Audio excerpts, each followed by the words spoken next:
Tá a fim de aprender de vez o que é um resistor? Me dá 10 minutos que eu te explico. Vamos lá?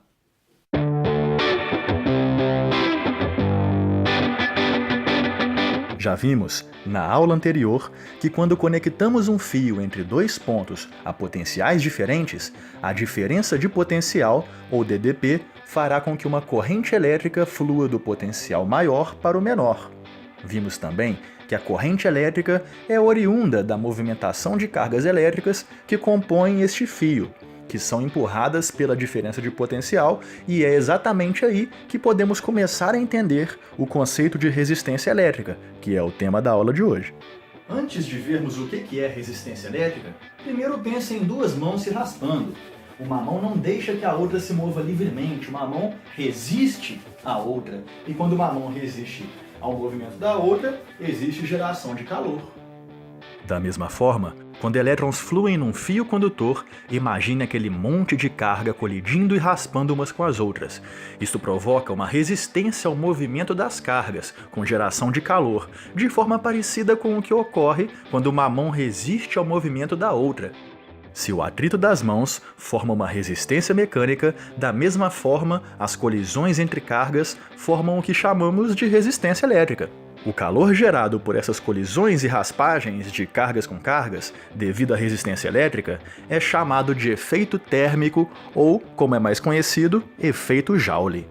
O efeito Joule significa, então, a transformação de energia elétrica em energia térmica, devido às colisões e raspagens das cargas que fluem num condutor. E esta propriedade pode ser muito útil. Por exemplo, um chuveiro elétrico se aproveita dessa propriedade para gerar calor e aquecer a água. Uma lâmpada incandescente também é uma resistência elétrica, que produz calor e até mesmo luz visível, devido à passagem da corrente elétrica pelo seu filamento, com consequente ocorrência do efeito Joule. Bom, este daqui é o símbolo de uma resistência elétrica. Então, por exemplo, quando eu quero representar num diagrama de circuito um chuveiro, uma lâmpada, ao invés de ficar desenhando um chuveiro, uma lâmpada ou qualquer que seja o objeto que tenha resistência elétrica, eu simplesmente substituo por esse símbolo que é bem mais fácil de desenhar.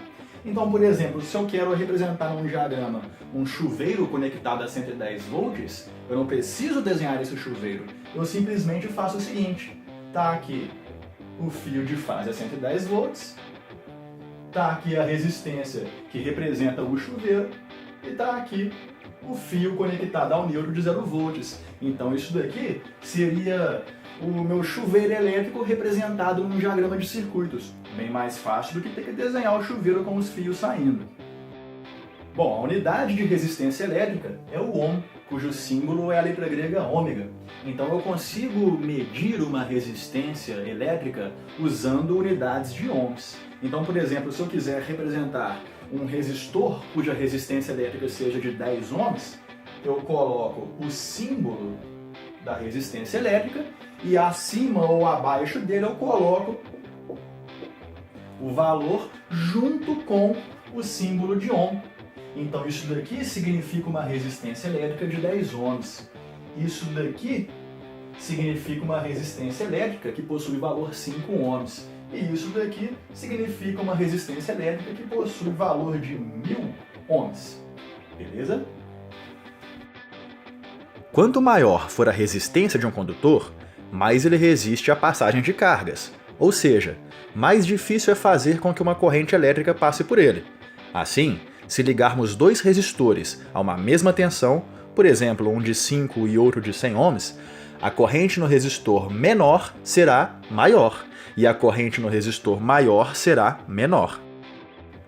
Pense da seguinte forma: se eu empurrar uma caixa num piso áspero e outra caixa igual num piso liso, é claro que o movimento da caixa sobre o piso liso é mais fácil, devido ao menor atrito, que significa menor raspagem entre os corpos.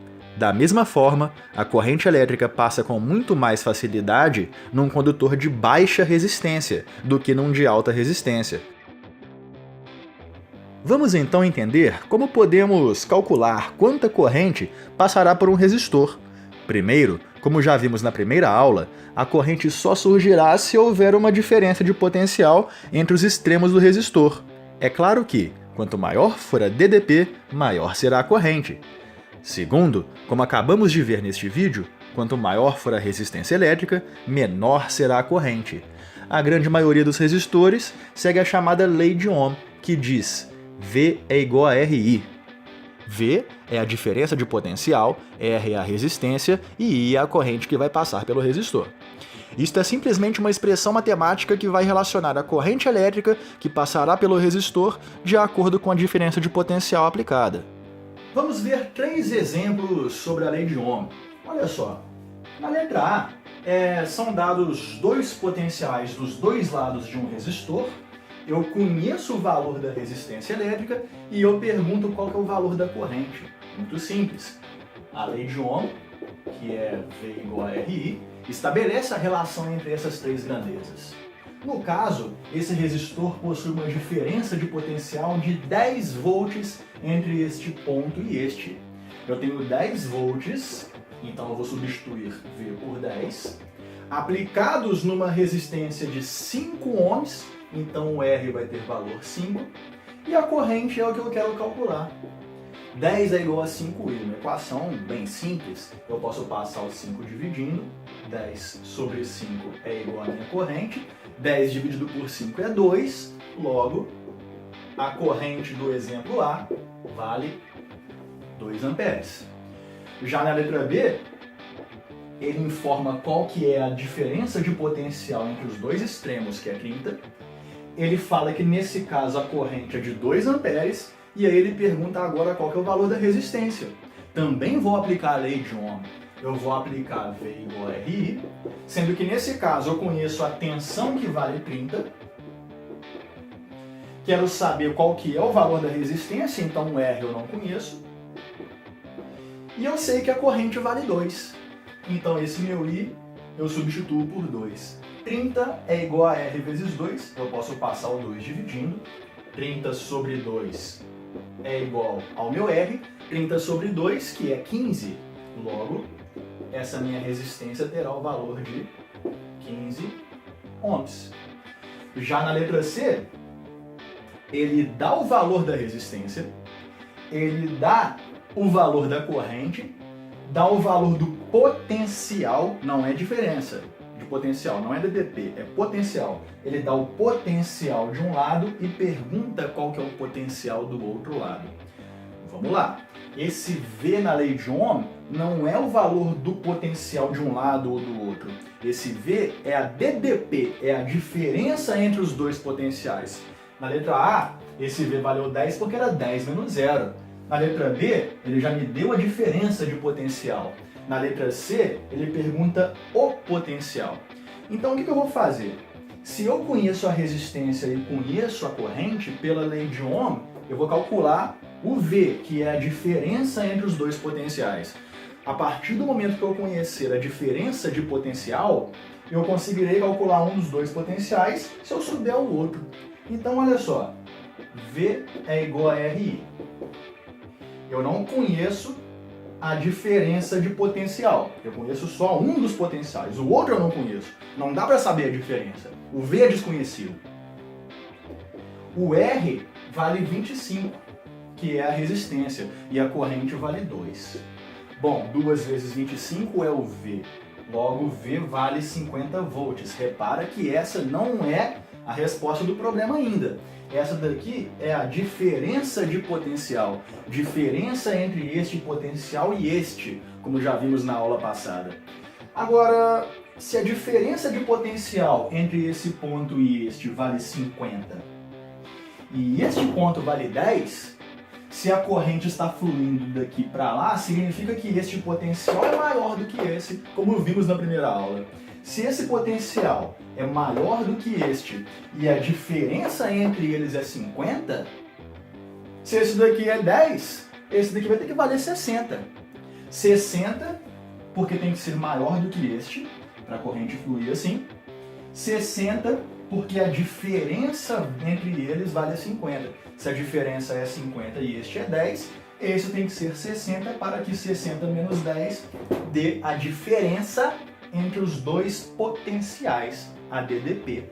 Logo, a resposta é 60 volts. 60 volts aqui, menos esses 10, me dá a DDP, diferença entre os dois potenciais da lei de Ohm. Beleza? Vamos ver agora quais características de um condutor influenciam em sua resistência. E para isso, imagine que você passará por um túnel escuro. É claro que quanto mais longo for o túnel, mais difícil será a sua jornada, pois mais metros você terá que percorrer. Por outro lado, quanto maior for a área da passagem, mais fácil será a sua jornada. Da mesma forma, para as cargas elétricas que passam por um condutor, quanto mais longo for este condutor, maior será a sua resistência, mas quanto maior for a área de passagem da corrente, menor será a resistência. Isso tudo explica, por exemplo, como que funciona o seletor de temperaturas de um chuveiro. Este seletor é capaz de mudar o comprimento do resistor por onde a corrente elétrica passará. Como vimos, se mudarmos o resistor para um comprimento menor, isto fará com que a resistência diminua. Assim, se há menor resistência, vimos que isso significa uma corrente elétrica maior. Uma maior corrente elétrica será capaz de, por efeito Joule, gerar maior calor e, consequentemente, aumentar a temperatura da água que sai do chuveiro. Esta e outras aulas você encontra exclusivamente no canal Professor Fábio Rodrigues. Inscreva-se e não perca as próximas dicas de 10 minutos para o Enem. Temos também uma página no Facebook, cujo link está na descrição deste vídeo. Lá você poderá tirar dúvidas e obter mais material. Bons estudos e até logo!